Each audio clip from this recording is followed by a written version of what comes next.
आपका मेरे YouTube channel DRS factual education पर। दरअसल 1 अप्रैल का दिन भारत के महत्वपूर्ण दिनों में से एक था, क्योंकि इस दिन 1935 में RBI की स्थापना की गई थी। शुरुआत में RBI एक निजी बैंक था, लेकिन 1949 में भारत सरकार ने इसे अपना उपक्रम बना दिया। रिजर्व बैंक को आज भारत का केंद्रीय बैंक माना जाता है और भारत में मौजूद अन्य बैंकों का संचालन किया जाता है। चलिए जानते हैं RBI से जुड़ी हुई कुछ महत्वपूर्ण बातें। जो लोग नहीं जानते हैं कि RBI क्या है, कैसे काम करता है और कंप्लीट इन्फॉर्मेशन RBI के बारे में जानना चाहते हैं, तो वीडियो उनके लिए बहुत ज्यादा हेल्पफुल रहने वाली है। इसलिए वीडियो को कंप्लीट जरूर देखिए और बिल्कुल भी स्किप मत कीजिएगा। आपको इस वीडियो से बहुत सारी इन्फॉर्मेशन मिल जाएंगी और ऐसी ही इन्फॉर्मेटिव वीडियोस के लिए प्लीज चैनल को जरूर सब्सक्राइब कीजिएगा। वीडियो अगर पसंद आए तो लाइक कीजिए। RBI का गठन एक निजी संस्था के रूप में 1 अप्रैल 1935 को किया गया था, लेकिन 1949 में भारत सरकार ने इसे अपना उपक्रम बना दिया और यह सरकारी संस्था बन गई। RBI का लोगो पहले ईस्ट इंडिया कंपनी की डबल मोहर से प्रेरित था, लेकिन बाद में इस लोगो में बदलाव किया गया। अब रिजर्व बैंक के लोगो में बाघ, जानवर और वृक्ष ताड़ का पेड़ है।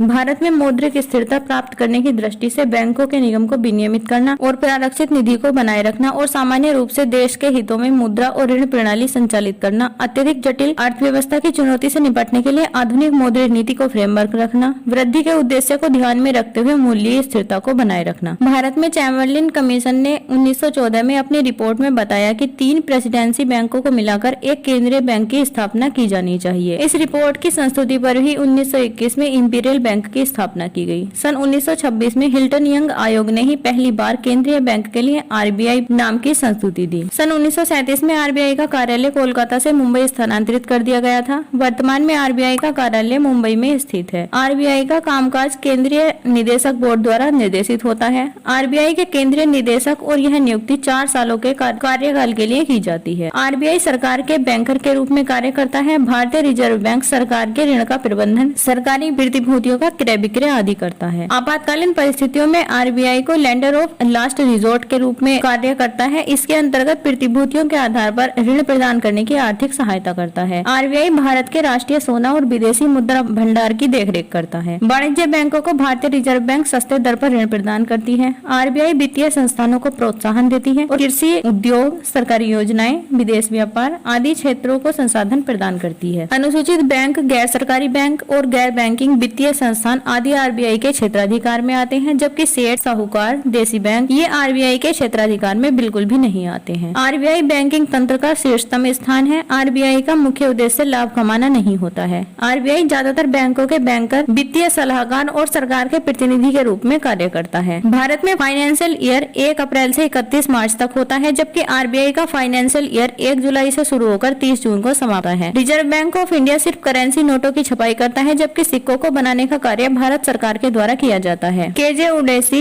रिजर्व बैंक ऑफ इंडिया की पहली महिला डिप्टी गवर्नर बनी थी। उन्हें साल 2003 में इस पद पर नियुक्त किया गया था। RBI ने 5000 और 10,000 रुपए के नोटों की छपाई साल 1938 में की थी। इसके बाद 1954 और 1978 में भी इन नोटों की छपाई की गई थी। भारत के अलावा रिजर्व बैंक 2 अन्य देशों पाकिस्तान और म्यांमार के सेंट्रल बैंक के रूप में अपनी भूमिका निभा चुका है। RBI ने जुलाई 1948 तक पाकिस्तान और अप्रैल 1947 तक म्यांमार, जिसका पहले नाम बर्मा था, के सेंट्रल बैंक के रूप में कार्य किया था। RBI के देश भर में 29 ऑफिस हैं। इसमें से अधिकांश ऑफिस राज्यों की राजधानी में हैं। आपको बता दें कि मनमोहन सिंह एक अकेले ऐसे प्रधानमंत्री रहे जो कि रिजर्व बैंक ऑफ इंडिया के गवर्नर पद पर कार्य कर चुके हैं, जबकि सीडी देशमुख एक ऐसे भारतीय थे जिन्होंने RBI के गवर्नर पद का पदभार संभाला था और वे RBI के तीसरे गवर्नर बने थे।